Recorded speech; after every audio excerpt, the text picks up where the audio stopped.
Good morning, welcome दोस्तों। मैं मनोज पवार एक बार फिर वाणी क्लास के इस ऑनलाइन प्लेटफॉर्म पे लेकर के आया हूँ मिशन रीड। और जैसा कि हिस्ट्री का हमारे एक अलग से सीरीज चल रहा है और हिस्ट्री के अलावा और अन्य विषयों से भी संबंधित जानकारी आपके साथ इसी चैनल पर साझा करूँगा। तो आज उसी क्रम में आज का जो ये वीडियो है वो रीड के पॉलिटिकल यानी कि राजनीति विज्ञान पोर्शन से मेरा पहला वीडियो रहेगा और कोशिश यही रहेगी कि रीड के सिलेबस के अकॉर्डिंग ही हम वीडियो क्रमबद्धता से चलते रहें। तो सबसे पहला जो आज का हमारा टॉपिक है राजनीति विज्ञान से, और उस टॉपिक को हम देखेंगे भारतीय संविधान निर्माण एवं विशेषताएं। ये हमारा पूरा एक यूनिट का एक टॉपिक रहेगा, लेकिन उसको हम अलग अलग पार्ट में पढ़ेंगे। तो आज देखेंगे संविधान निर्माण और संविधान निर्माण के क्रम में आज का जो हमारा वीडियो रहेगा उसका टॉपिक रहेगा संविधान सभा।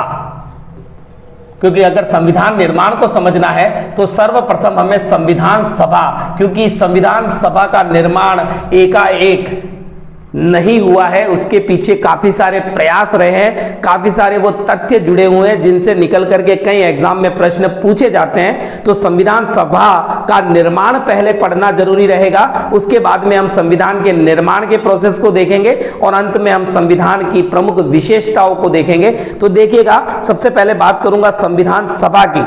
तो संविधान सभा को देखने से पहले संविधान क्या है उसको जानना जरूरी रहेगा। प्रश्न नहीं आएगा, यहां से बिल्कुल नहीं आएगा इस चीज को लेकर, लेकिन संविधान क्या होता है तो वे नियम या वे कायदे जिनके अनुसार किसी देश की शासन व्यवस्था को चलाया जाता है। यानी देश को चलाने के लिए जो नियम बने हुए हैं, काफी देश उन नियमों को लिपिबद्ध करता है एक ग्रंथ के रूप में, एक पुस्तक के रूप में। तो वो लिखित संविधान की श्रेणी में आता है। और काफी जगह जो संविधान है वो परंपराओं के आधार पर चलता है, जैसे कि विश्व का सबसे प्राचीन संविधान वो अलिखित संविधान है और वो है ब्रिटेन का संविधान, और बहुत छोटा भी है क्योंकि वो लिखित नहीं है, मौखिक है, परंपराओं के आधार पर चलने वाला। तो सबसे पुराना अगर संविधान कहें, लिखित की बात करें तो अमेरिका, जिसे हम सबसे प्राचीन लोकतंत्र के रूप में जानते हैं। सबसे बड़ा लिखित संविधान किसका है तो निश्चित तौर पर भारत। उसके बाद में बात करें एशिया महाद्वीप में सबसे पुराना लिखित संविधान किस देश का है तो जापान, और पूरे विश्व में सबसे नया संविधान किस देश का है तो नेपाल। तो संविधान क्या है? वे नियम और कायदे कानून जिनके अनुसार किसी देश की शासन व्यवस्था को चलाया जाता है। जैसा कि राजतंत्रात्मक व्यवस्था के अंदर भी कहीं ना कहीं संविधान की हमें झलक मिलती है। जैसा कि हम देखते हैं विश्व इतिहास में फ्रांस की क्रांति से पूर्व लुई 16वें के विरुद्ध जो नेशनल असेंबली बनती है, उसका उद्देश्य होता है एक ऐसे संविधान का निर्माण जो राजा की निरंकुश शक्तियों को नियंत्रित करे, यानी कि संवैधानिक राजतंत्र के उदाहरण भी हमें विश्व में देखने को मिलते हैं। तो संविधान का तात्पर्य आपके दिमाग में आ गया। अब बात करेंगे कि संविधान सभा क्या है। तो भारत की संविधान सभा के संदर्भ में यह कहा जाता है कि ऐसे लोगों का समूह जिन्होंने विभिन्न देशों के प्रारंभ में जो बन चुके संविधान है उनका अध्ययन किया और अपने देश के अनुरूप उन व्यवस्थाओं को संविधान में समाहित करने के लिए जो प्रयासरत लोग थे, उन लोगों की टीम को, उन लोगों के समूह को ही संविधान सभा कहा गया। तो संविधान सभा कैसे अस्तित्व में आती है, कैसे संविधान सभा का निर्माण होता है, कौन कौन से लोग जुड़ते हैं, किनकी क्या भूमिका रहती है, सारे विषयों पर, सारे बिंदुओं पर हम विस्तार से चर्चा करेंगे। तो संविधान शब्द की अगर बात करें तो संविधान शब्द का पहला विचार, पहली बार ये विचार, ये फैक्ट है, देख लीजिएगा, प्रथम विचार संविधान के बारे में किस व्यक्ति को आया या किसकी देन है तो नाम आता है साहब सर हेनरी मैन, जिनका संबंध है इंग्लैंड से। हाँ, ये एक तथ्य है, देख लेते हैं। इंग्लैंड के व्यक्ति हैं सर हेनरी मैन, जिन्होंने सर्वप्रथम विश्व में संविधान का शब्द या संविधान के विचार को लोगों के सामने रखा। अब देखिएगा, दोनों चीजों में कंफ्यूज नहीं होना है। संविधान सभा और संविधान दोनों को अलग अलग लेकर के चलूंगा। पहले बात करूंगा संविधान सभा की। संविधान सभा यानी भारत में सर्वप्रथम संविधान सभा या संविधान सभा से रिलेटेड बात किसने कही कि संविधान सभा देश के लिए होनी चाहिए, तो वहां प्रथम उल्लेख जो दिया है वो स्वराज्य विधेयक में दिया गया है। स्वराज्य विधेयक, और स्वराज विधेयक कब लाया गया, किसके द्वारा लाया गया, तो 1895 लोकमान्य बाल गंगाधर तिलक द्वारा स्वराज विधेयक में सर्वप्रथम संविधान सभा शब्द का उल्लेख किया गया। बहुत ही इंपॉर्टेंट फैक्ट रहेगा ये कि संविधान सभा का सर्वप्रथम उल्लेख किसके द्वारा, बाल गंगाधर तिलक द्वारा 1895 में अपने स्वराज विधेयक में सर्वप्रथम वे संविधान सभा शब्द का उल्लेख करते हैं। लेकिन अप्रत्यक्ष रूप से कहें तो क्योंकि ये क्रमबद्ध नहीं है, देखिएगा इसके बीच में संविधान से रिलेटेड फैक्ट भी आएंगे, लेकिन संविधान सभा की बात कर रहा हूं मैं, तो देखिएगा उसके बाद में दूसरा जो प्रयास रहा वो रहा 5 फरवरी 1922। बिल्कुल साहब, महात्मा गांधी द्वारा भी अप्रत्यक्ष रूप से संविधान सभा के बारे में विचार रखा गया। उन्होंने क्या कहा, उन्होंने कहा कि भारत का भाग्य, राजनीतिक भाग्य तय करने का अधिकार भारतीय लोगों के हाथों में होना चाहिए। तो कहीं ना कहीं वह संविधान निर्माण के लिए भारत की संविधान सभा की बात कर रहे थे, क्योंकि उनके पास में इस चीज का अनुभव था। उनका अनुभव क्या कह रहा था कि जब वो दक्षिण अफ्रीका रहे और दक्षिण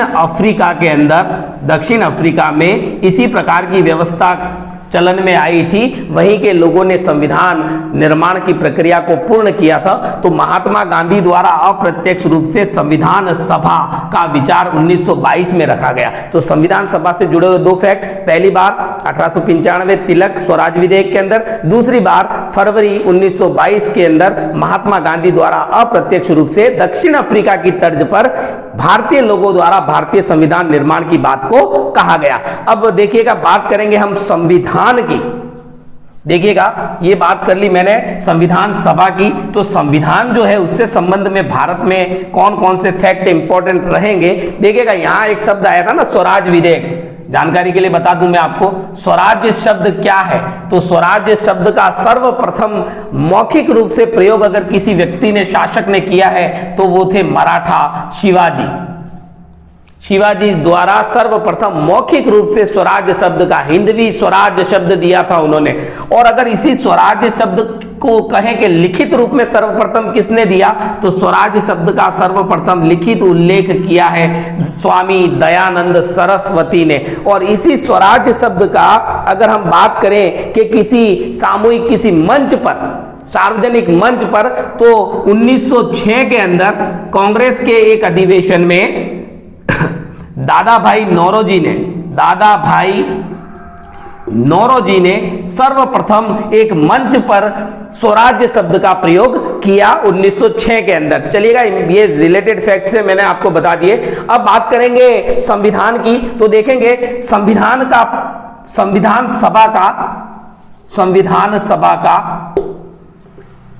प्रतिपादक किसे माना जाता है। प्रतिपादक यानी ये जो संविधान सभा अस्तित्व में आई, बिल्कुल कैबिनेट मिशन की सिफारिशों पर बनी है, लेकिन उससे पहला प्रयास भारत के अंदर 1934 के अंदर कम्युनिस्ट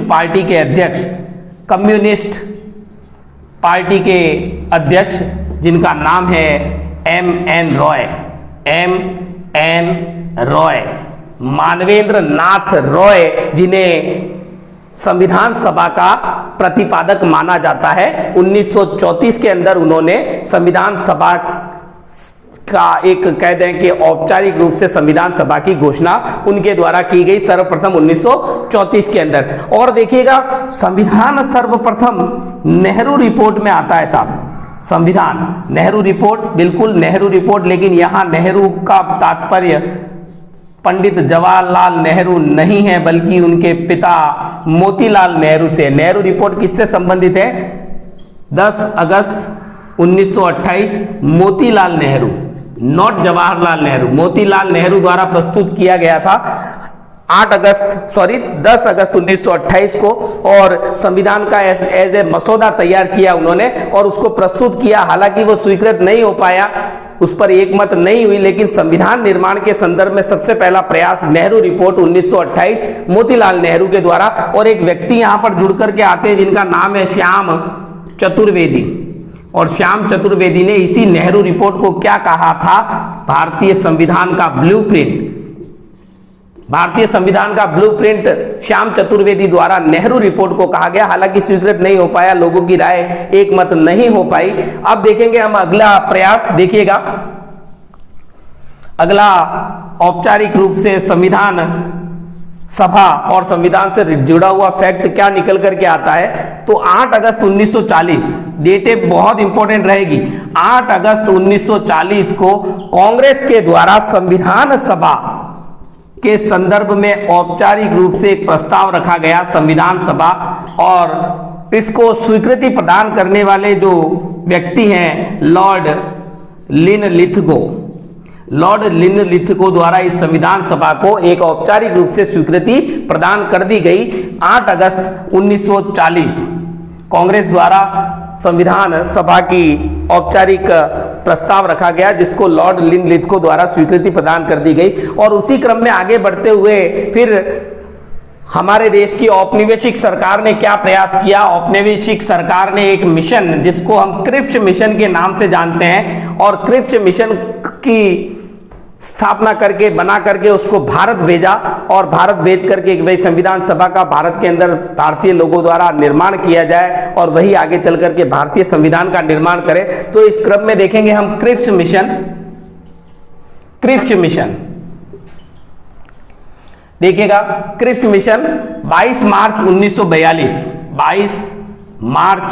1942, जिसका कार्य क्या था, निर्वाचित संविधान सभा बनाना, यानी कि ऐसी संविधान सभा भारतीय लोगों की जो निर्वाचित हो, यानी निर्वाचित संविधान सभा का निर्माण, इस संविधान सभा का निर्माण हो निर्वाचित लोगों के द्वारा। इस प्रकार से क्रिप्स मिशन की ये पॉलिसी रही। लेकिन भारतीय लोगों ने और विशेषकर मुस्लिम लीग और कांग्रेस दोनों ने इस क्रिप्स मिशन का विरोध किया, और कुछ वक्तव्य भी इनसे जुड़े हुए जो कई बार एग्जाम में पूछे गए। देखिएगा, एक व्यक्ति है हिंदू महासभा के अध्यक्ष, हिंदू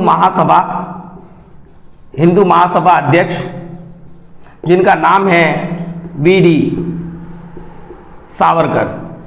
इन्होंने क्या कहा, हिंदू महासभा के अध्यक्ष वीडी सावरकर ने, इन्होंने ये बात कही कि इन्होंने, क्योंकि क्रिप्स मिशन में एक व्यवस्था कर दी गई थी कि आगे चल करके, हालांकि उसी को फॉलो किया गया कि संविधान निर्माण के आधार पर, देखिएगा संविधान सभा का निर्माण जो हुआ वो वहां रहने वाले लोगों की आबादी के आधार पर 3 वर्गों में बांटा गया। सामान्य, जिसमें हिंदू लोग, उसके अलावा सिख लोग और मुस्लिम लोग, और वे अपने अपने प्रतिनिधियों का चुनाव अपना अपना समुदाय करेगा, यानी हिंदू प्रतिनिधि का चुनाव हिंदू लोगों द्वारा, इस प्रकार की व्यवस्था थी। तो क्रिप्स मिशन के संदर्भ में वीडी सावरकर ने क्या कहा कि ये भारत देश क्रिप्स के बाप की जागीर नहीं है जो वो भारत के टुकड़े टुकड़े कर दे, यानी संप्रदाय के आधार पर इस प्रकार का बंटवारा हिंदू महासभा द्वारा स्वीकार नहीं किया गया। और इसी क्रम में देखें मुस्लिम लीग ने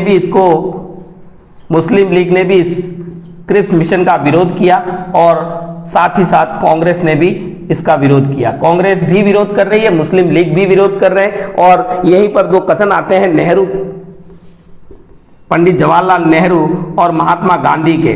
महात्मा गांधी ने क्रिप्स मिशन को क्या कहा है, उसे कहा है बैकडेटेड चेक, और नेहरू ने क्या कहा है उसे कहा है दिवालिया बैंक। बिल्कुल, ये प्रश्न कई बार पूछा गया है कि दिवालिया बैंक क्रिप्स मिशन को किसके द्वारा कहा गया, पंडित जवाहरलाल नेहरू, और बैकडेटेड चेक किसने कहा, तो महात्मा गांधी ने क्रिप्स मिशन के संदर्भ में ये बात कही है। अब बात करेंगे वो अंग्रेजी प्रयास जिसके द्वारा आगे चल करके भारतीय संविधान सभा का निर्माण हुआ, कैबिनेट मिशन। देखिएगा,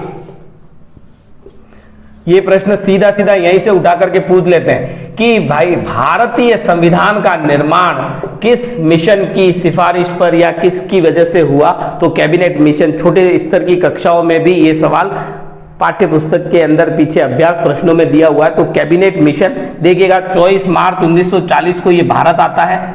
24 मार्च 1940 भारत आगमन कैबिनेट मिशन का। इस कैबिनेट मिशन के अंदर 3 सदस्य थे, यानी 3 सदस्यीय ये मिशन था, जिसमें अध्यक्ष थे पैट्रिक लॉरेंस। दूसरे सदस्य के रूप में देखेंगे तो स्टेफोर्ड क्रिप्स, और तीसरे व्यक्ति जो यहां निकल करके आते हैं एबी अलेक्जेंडर, एबी अलेक्जेंडर। और ये अलेक्जेंडर जो है वो नौसेना से संबंधित व्यक्ति हैं, अलेक्जेंडर, एबी अलेक्जेंडर। ये 3 सदस्यीय कैबिनेट मिशन 24 मार्च 1940 को भारत आता है और अपनी रिपोर्ट कब प्रस्तुत करता है? 16 मई 1946 को। 16 मई 1946 को ये अपनी रिपोर्ट प्रस्तुत करता है और इसी रिपोर्ट के आधार पर देखिएगा जुलाई 1946 में भारतीय संविधान सभा का गठन हो जाता है।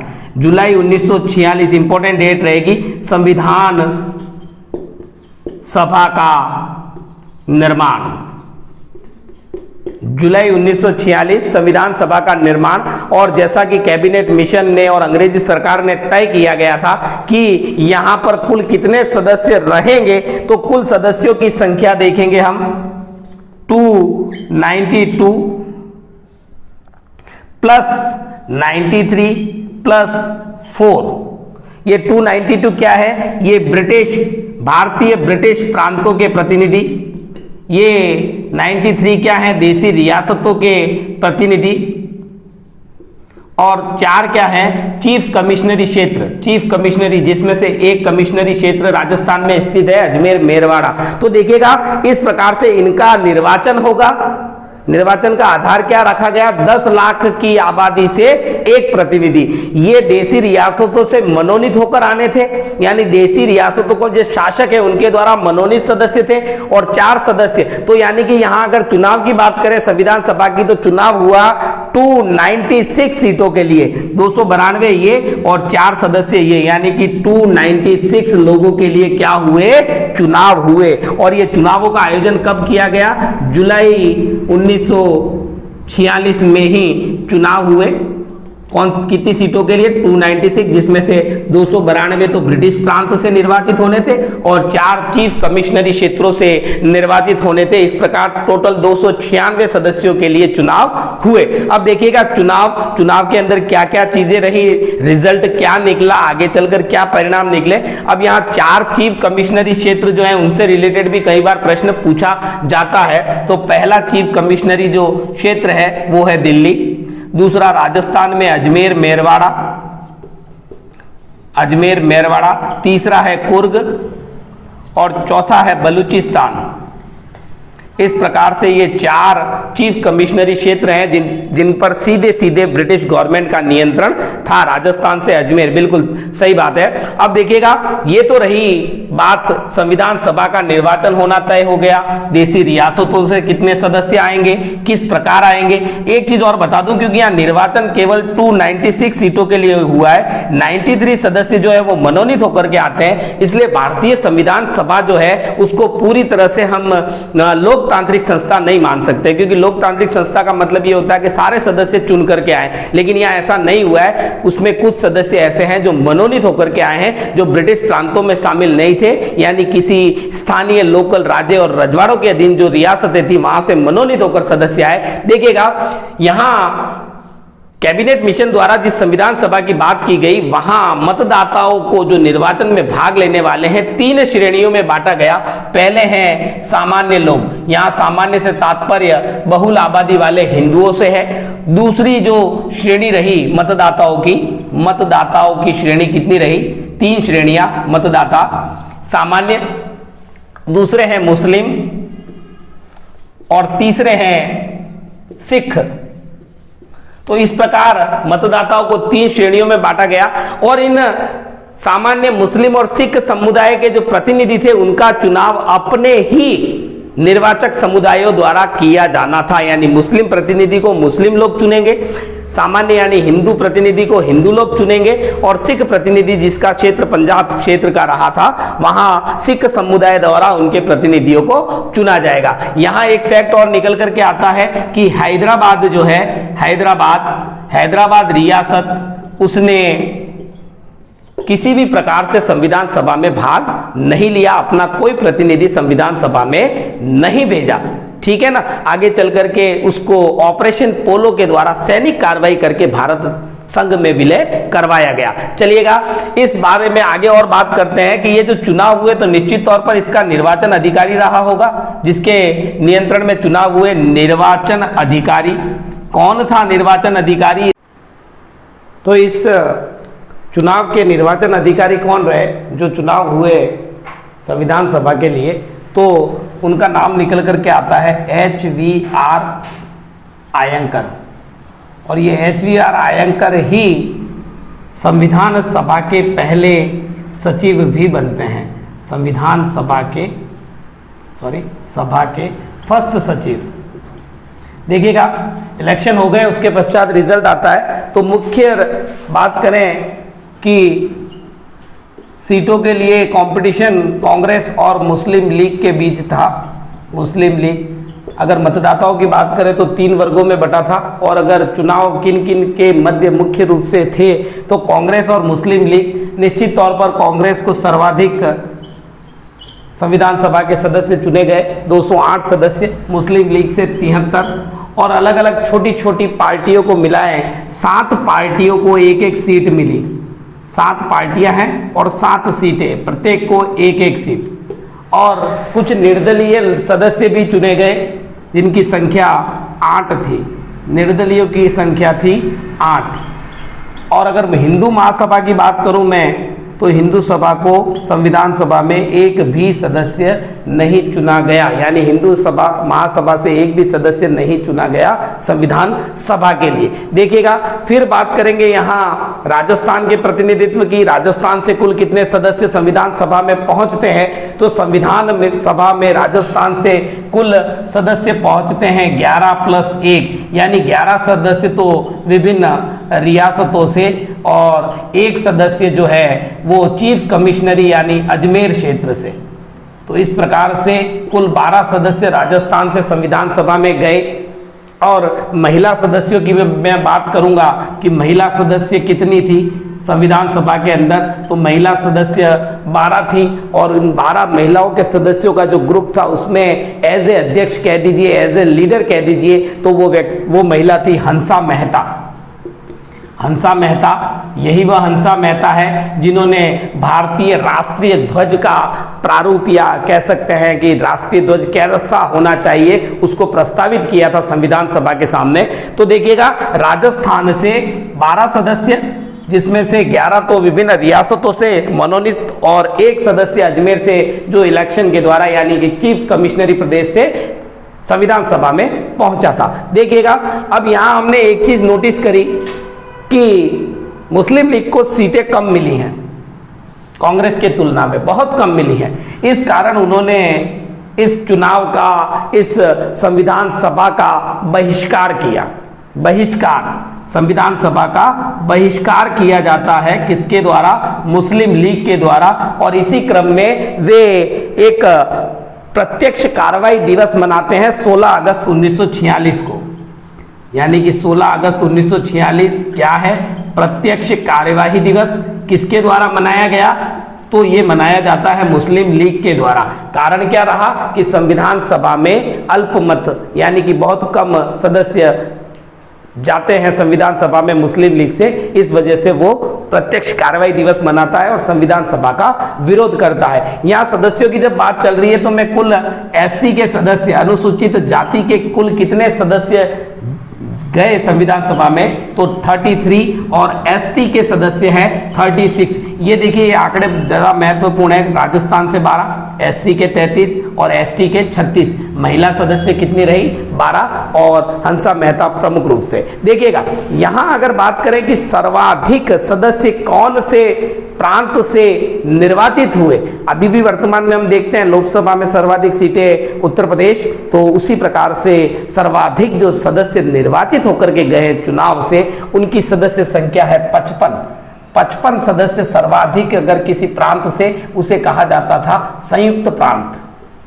संयुक्त प्रांत। और अगर वर्तमान परिप्रेक्ष्य में देखें तो उत्तर प्रदेश, जहां से कुल 55 सदस्य, लेकिन कई रियासतों से सदस्य मनोनीत होकर के भी गए थे, तो वो रियासत है मैसूर रियासत, जहां से सदस्य जो मनोनीत होकर के गए उनकी सदस्य संख्या सर्वाधिक थी संविधान सभा के अंदर, और वो सदस्य संख्या थी 7, यानी कि 7 मनोनीत मैसूर रियासत से सर्वाधिक सदस्य मनोनीत होकर संविधान सभा में पहुंचे। कुल 7 सदस्य, निर्वाचित सदस्य संयुक्त प्रांत से जिनकी संख्या 55 थी। अब जब राजस्थान की बात कर रहे हैं तो एक बार एक एग्जाम में पूछा गया प्रश्न है कि ये जो 12 सदस्य पहुंचे संविधान सभा के अंदर, तो जब लास्ट संविधान सभा की जो बैठक रही उस बैठक में 24 जनवरी 1950, उसके बाद में संविधान सभा को भंग कर दिया गया। एज ए संसद उसने कार्य किया अगले चुनाव तक। तो उस संविधान सभा में उपस्थित सदस्यों द्वारा संविधान की प्रतियों पर हस्ताक्षर किए गए। तो राजस्थान से वे पहले व्यक्ति जिनका संबंध उदयपुर रियासत से है, उदयपुर से, और उनका नाम है बलवंत सिंह मेहता। ये वो पहले व्यक्ति हैं जिन्होंने राजस्थान के प्रतिनिधि के रूप में संविधान पर सबसे पहले हस्ताक्षर किए। लेकिन अगर ओवरऑल पूछा जाए कि जब संविधान बनकर तैयार हुआ उसमें 26 नवंबर के दिन अंगीकार किया गया, स्वीकार किया गया, सॉरी वो डेट मैंने आपको 24 जनवरी बताई थी, 26 नवंबर अंगीकार किया गया। उस दिन हस्ताक्षर जो हुए संविधान के ऊपर, तो वो संविधान पर सबसे पहले हस्ताक्षर किसने किए? ओवरऑल पूरे देश की बात कर रहे हैं तो सबसे पहले हस्ताक्षर किए हैं पंडित जवाहरलाल नेहरू ने, और अंतिम जो हस्ताक्षर किए हैं वो किए हैं डॉक्टर राजेंद्र प्रसाद ने।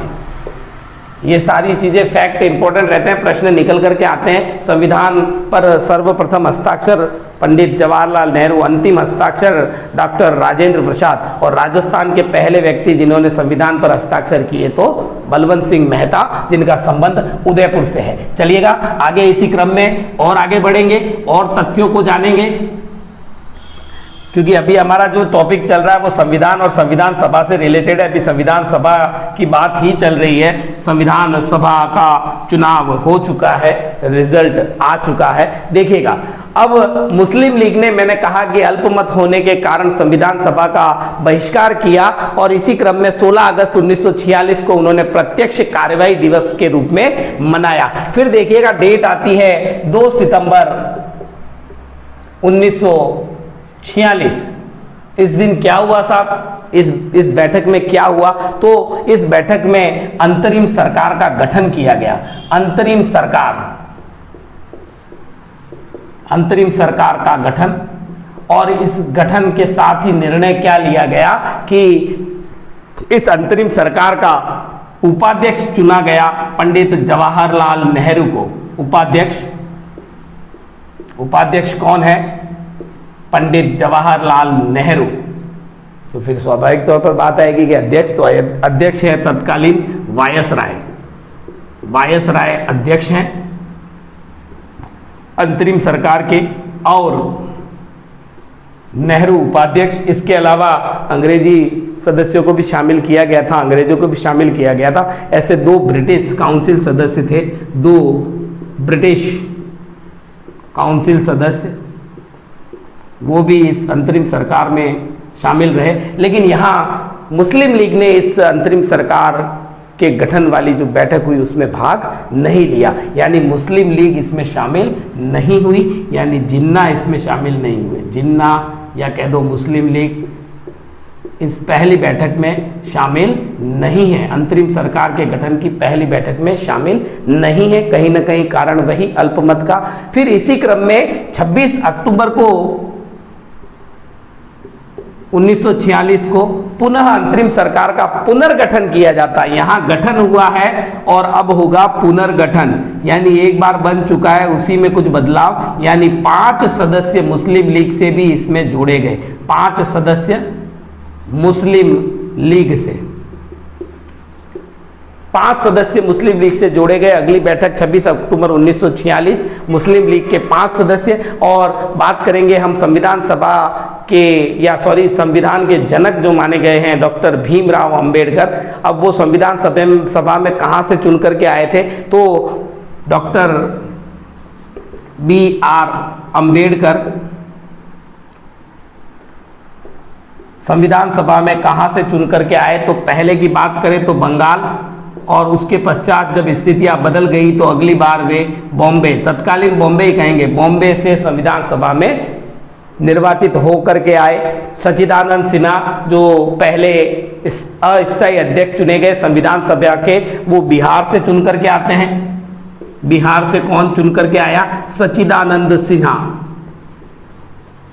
सच्चिदानंद सिन्हा, सच्चिदानंद सिन्हा चुन करके आते हैं बिहार से, और मोहम्मद अली जिन्ना और महात्मा गांधी संविधान सभा में नहीं चुने जाते हैं। यानी कि संविधान सभा से बाहर कौन कौन है? महात्मा गांधी और मोहम्मद अली जिन्ना।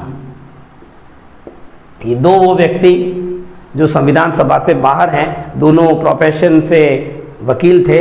हाँ बिल्कुल, महात्मा गांधी की तरह मोहम्मद अली जिन्ना भी प्रोफेशन से वकील थे, और कुछ ऐसी परिस्थितियां जो राजनीति में सक्रिय हुए। चलिए वो हमारा विषय जब अगले टॉपिक पे कभी आएंगे, अगले वीडियो में डिस्कशन करेंगे इसके बारे में।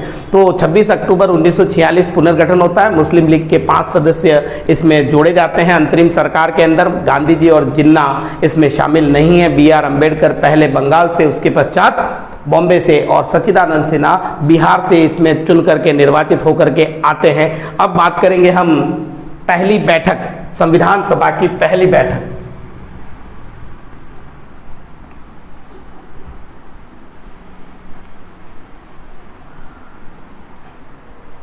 संविधान सभा की पहली बैठक, फर्स्ट बैठक 9 दिसंबर 1946 कहाँ हुई? वर्तमान संसद भवन के केंद्रीय सभागार में। तो संसद का सेंट्रल हॉल। डेट क्या है? 9 दिसंबर 1946 सोमवार प्रातः 11 बजे ये बैठक आयोजित होती है, प्रथम बैठक। और इस बैठक के अंदर कुल 211 सदस्य भाग लेते हैं। 211 सदस्य उपस्थित होते हैं इस बैठक के अंदर, और यहीं पर सच्चिदानंद सिन्हा को संविधान सभा का अस्थायी अध्यक्ष चुना जाता है। देखिएगा, एक नाम निकल करके आता है तत्कालीन कांग्रेस के अध्यक्ष JB कृपलानी। JB कृपलानी जो इस वर्तमान समय में, यानी कि उस समय की बात कर रहा हूं मैं, कांग्रेस के अध्यक्ष हैं। कांग्रेस के अध्यक्ष, और कांग्रेस के अध्यक्ष हैं, इस नाते ये अध्यक्ष पद के लिए प्रस्तावित करते हैं नाम किसका? सच्चिदानंद सिन्हा का। सच्चिदानंद सिन्हा का नाम अध्यक्ष पद के लिए प्रस्तावित किसने किया?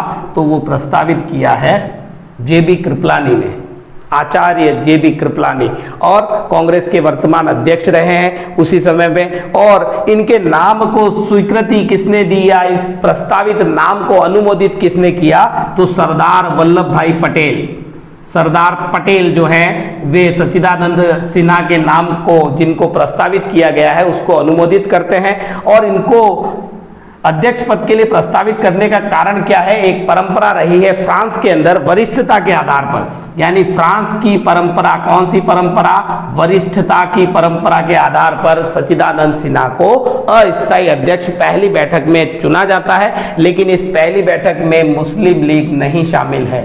मुस्लिम लीग ने इस बैठक का क्या कर दिया? बहिष्कार कर दिया। पहली बैठक 9 दिसंबर 1946 को, उसके बाद में जस्ट 2 दिन के बाद में होती है दूसरी बैठक। देखिएगा, संविधान सभा की दूसरी बैठक जस्ट 2 दिन बाद, यानी कि 11 दिसंबर 1946, दूसरी बैठक 11 दिसंबर 1946 को दूसरी बैठक होती है। इस बैठक के अंदर क्या किया जाता है? इस बैठक के अंदर स्थायी अध्यक्ष चुना जाता है। किसको? डॉक्टर राजेंद्र प्रसाद को। प्रसाद। तो अस्थायी और स्थायी 2 प्रश्न निकल करके आते हैं, कई बार एग्जाम में पूछे गए। और ये निर्वाचित होकर कहां से आए? तो ये बिहार से निर्वाचित होकर के आए हैं। डॉक्टर राजेंद्र प्रसाद कई उपनामों से जाने जाते हैं। बिहार का गांधी, बिहार का गांधी, बिहार का गांधी और भारत का अजात शत्रु की संज्ञा दी गई है। भारत का अजात शत्रु किस व्यक्ति को कहा गया है? तो डॉक्टर राजेंद्र प्रसाद को कहा गया है। ये अस्थायी से अब स्थायित्व की ओर बढ़ती है संविधान सभा और अध्यक्ष पद के लिए स्थायी अध्यक्ष चुने जाते हैं डॉक्टर राजेंद्र प्रसाद, और साथ ही इस संविधान सभा के संवैधानिक सलाहकार के रूप में चुने जाते हैं, हाँ बिल्कुल शॉर्ट में नाम आता है कई बार, B.N. राव, B.N. राव। और अगर इनके पूरे नाम की बात करें तो बिनेगल नरसिंह राव, बिनेगल नरसिंह राव क्या चुने गए हैं? ये चुने गए हैं संविधान सभा के संवैधानिक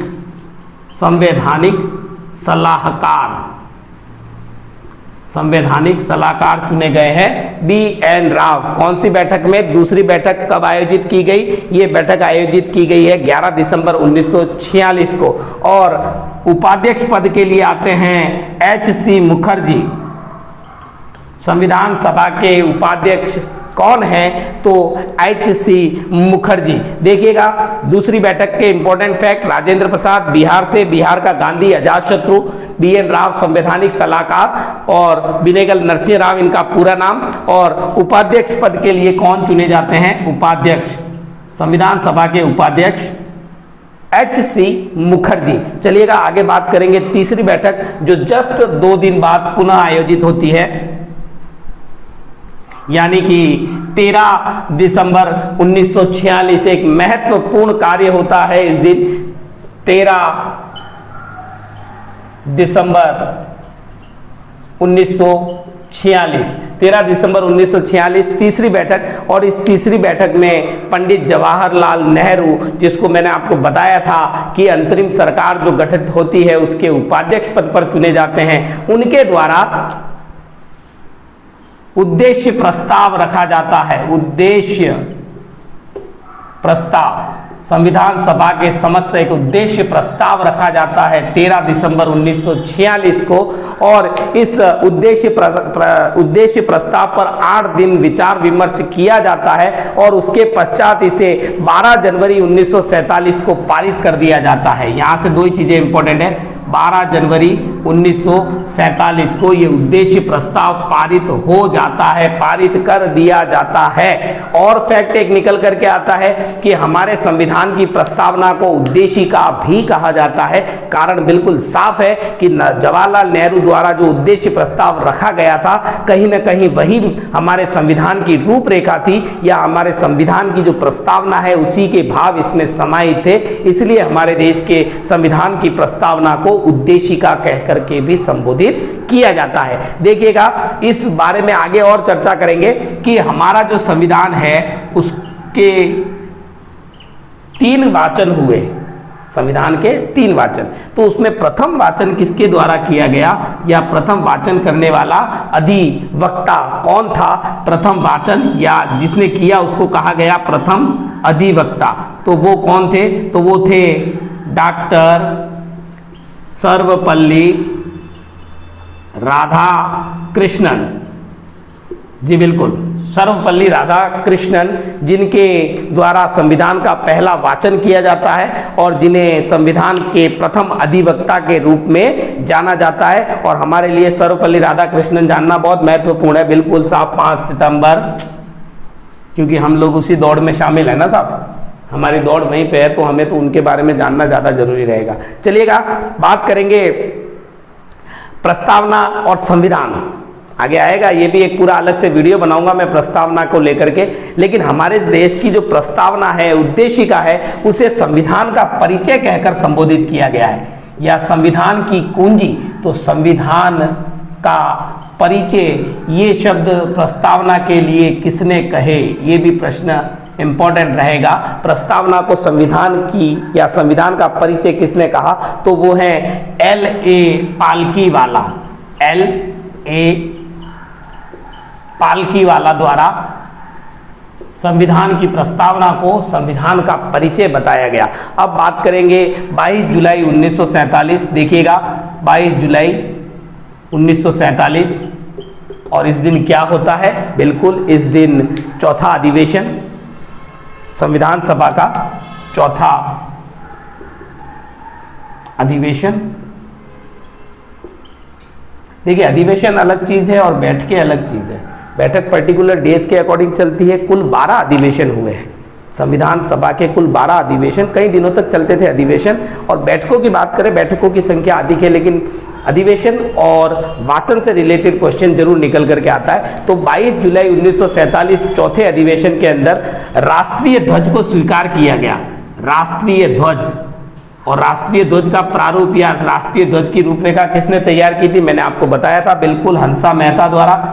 तो हमारे राष्ट्रीय ध्वज से हंसा मेहता का संबंध, और निश्चित तौर पर राजस्थान का भी संबंध यहाँ निकल करके आता है। जो राष्ट्रीय ध्वज तैयार हुआ वो जगह का नाम है आलूदा गांव। आलूदा गांव, और ये आलूदा गांव कहाँ स्थित है? तो ये राजस्थान के दौसा जिले में, दौसा राजस्थान के अंदर जो हमारा राष्ट्रीय ध्वज है वो तैयार किया गया। यहाँ अगली बैठक देखिएगा 29 अगस्त, जो इंपॉर्टेंट चीजें उन्हीं की बात कर रहे हैं। 29 अगस्त 1947, क्योंकि संविधान से रिलेटेड, संविधान सभा से रिलेटेड कई समितियां बनाई गई, जिसमें संचालन समिति के अध्यक्ष बनाए गए डॉक्टर राजेंद्र प्रसाद, और उसी के साथ में हम देखते हैं झंडा समिति JB कृपलानी हैं। राज्यों के संबंध में कोई समितियां बनती हैं तो उसमें सरदार वल्लभ भाई पटेल हैं। केंद्र के संबंध में कोई समिति बनती है तो पंडित जवाहरलाल नेहरू हैं। तो इसी प्रकार से एक प्रारूप समिति का भी आवश्यकता को महसूस किया गया, और इसी क्रम में 29 अगस्त 1947 को ड्राफ्टिंग कमेटी या प्रारूप समिति बनाई गई। प्रारूप समिति,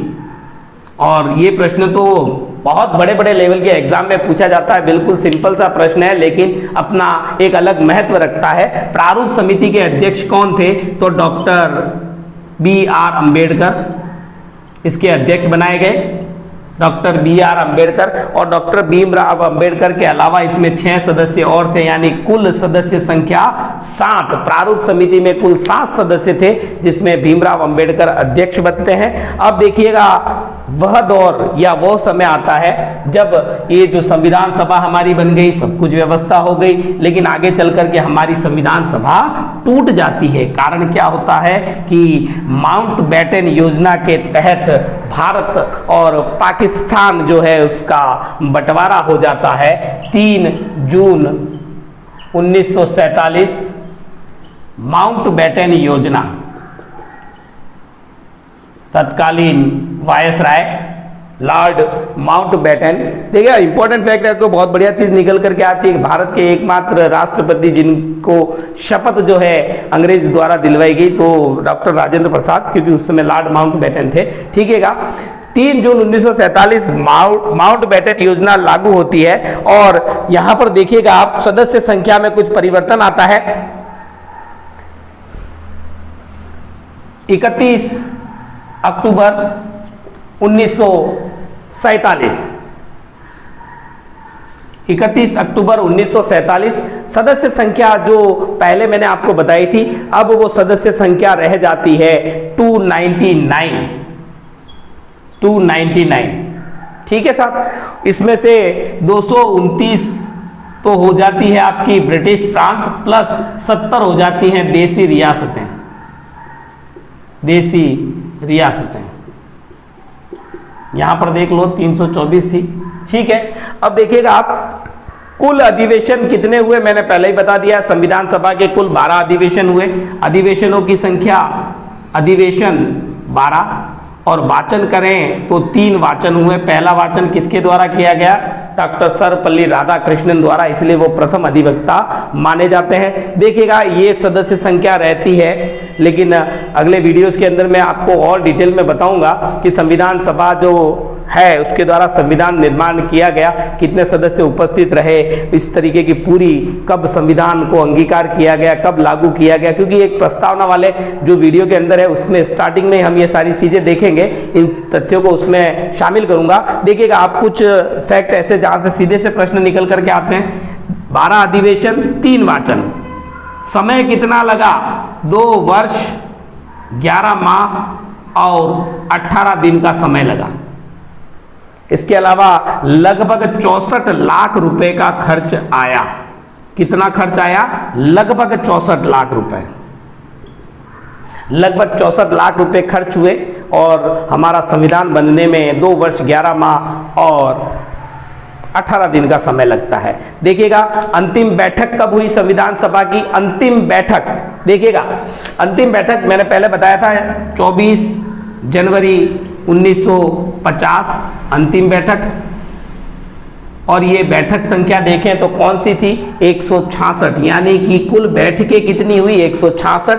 अधिवेशन कितने हुए? 12। वाचन कितने हुए? 3। 166वीं बैठक होती है अंतिम बैठक 24 जनवरी 1950 और उसमें कुल सदस्य संख्या भाग नहीं लेती है, नहीं उपस्थित होते। 284 सदस्य उसमें उपस्थित हुए हैं और उनके द्वारा हस्ताक्षर किए गए। बिल्कुल ये फैक्ट मैंने आपको पहले बताया था कि अंतिम बैठक के दिन ही हस्ताक्षर हुए। 26 नवंबर 1949 को तो संविधान को केवल अंगीकार किया गया, संविधान के कुछ धाराओं को उस दिन लागू कर दिया गया था और संपूर्ण संविधान 26 जनवरी 1950 को लागू किया गया। उससे 2 दिन पूर्व संविधान सभा की अंतिम बैठक होती है और उसी बैठक में संविधान सभा जो है उसको एक प्रकार से कह दो विघटित हो जाती है, क्योंकि वो अंतरिम सरकार का रूप ले लेती है और अगले इलेक्शन 1952 में होने तक वही एज ए संसद कार्य करती है। जब वो संसद के रूप में कार्य करती है तब उसके अध्यक्ष के रूप में एक व्यक्ति का नाम निकल करके आता है और जब वो संविधान सभा के रूप में थी तो अध्यक्ष डॉक्टर राजेंद्र प्रसाद थे। चलिएगा उन सारे महत्वपूर्ण तथ्यों पर भी चर्चा करेंगे। देखिएगा पहले साइन किए हैं किसने? पहले साइन किए हैं नेहरू ने, पूरे ओवरऑल भारत की बात कर रहा हूं संविधान पर। अंतिम साइन किसने किए हैं? डॉक्टर राजेंद्र प्रसाद ने। और राजस्थान से पहले व्यक्ति जिन्होंने हस्ताक्षर किए हैं संविधान पर तो वो बलवंत सिंह मेहता। अब एक ऐसे व्यक्ति का नाम भी निकल करके आता है जिन्होंने तीनों परतों पर, तीनों प्रतियों पर हिंदी में हस्ताक्षर किए हैं। तो हिंदी में हस्ताक्षर तीनों प्रतियों पर तो कौन है वो है खान अब्दुल गफ्फार खान। बिल्कुल इंपॉर्टेंट प्रश्न रहेगा, खान अब्दुल गफ्फार खान। संविधान सभा से जुड़ा हुआ एक महत्वपूर्ण प्रश्न, तीनों प्रतियों में हिंदी पर साइन करने वाले खान अब्दुल गफ्फार खान। और महिलाएं टोटल कितनी थी मैंने आपको बताया था, अभी जस्ट बात हुई थी। 12 सदस्य थे जिनके अंदर महिला सदस्य 12 थी, जिनकी अध्यक्ष कह दीजिए उस ग्रुप की तो वो हंसा मेहता थी, जिसके द्वारा राष्ट्रीय ध्वज का प्रस्ताव रखा गया, प्रारूप दिया गया। और हंसा मेहता समेत कुल 12 में से 9 महिलाओं ने इस अंतिम बैठक में भाग लिया, यानी टोटल सदस्य थे 284, उसमें से 12 होनी थी महिलाएं, लेकिन 9 महिलाएं हुई नहीं साइन किए और उनमें सबसे पहले हस्ताक्षर करने वाली जो महिला है हंसा मेहता। चलिएगा अब यहां बात करेंगे संविधान सभा के सचिव की, क्योंकि हमने बात की थी ना पहले सचिव संविधान सभा के कौन थे?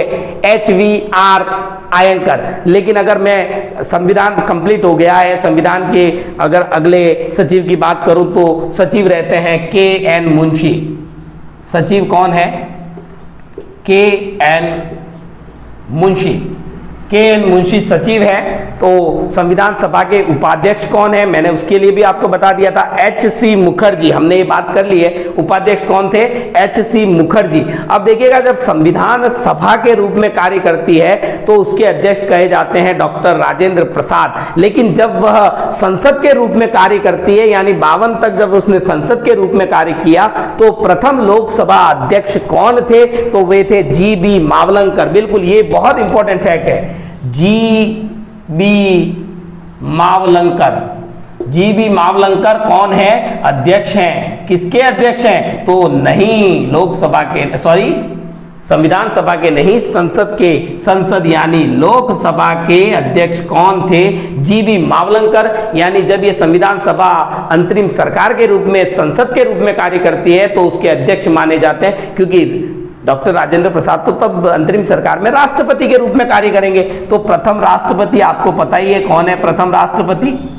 प्रथम राष्ट्रपति हैं डॉक्टर राजेंद्र प्रसाद। और राजेंद्र प्रसाद एकमात्र राष्ट्रपति जिन्हें शपथ किसने दिलवाई? Lord Mountbatten. Lord Mountbatten द्वारा शपथ दिलवाई गई, एकमात्र ऐसे राष्ट्रपति अंग्रेजों द्वारा इनको शपथ दिलवाई गई। तो कोशिश यही की है कि फैक्ट जोड़े हैं, कुछ रह जाते हैं तो हम अगले वीडियो के अंदर प्रस्तावना वाले में मैं क्लियर करवा दूंगा, जहां पर मुझे आपको संविधान 26 जनवरी को ही क्यों लागू किया गया उसकी छोटी सी जानकारी दूंगा, और उसके अलावा 26 नवंबर वाली डेट से रिलेटेड फैक्ट बताऊंगा। तो कोशिश यही रहेगी कि इन सारी चीज़ों को हम यहाँ समावेशित करें, और इस वीडियो के साथ में बने रहें और लाइक करें, शेयर करें, सब्सक्राइब करें। आगे से आगे बहुत अच्छी अच्छी जानकारी एग्जाम से रिलेटेड आपको इन वीडियोस में मिलती रहेगी। कंटिन्यू हमारे साथ बने रहिए। मैं मनोज पवार आपसे आज्ञा चाहूंगा। धन्यवाद।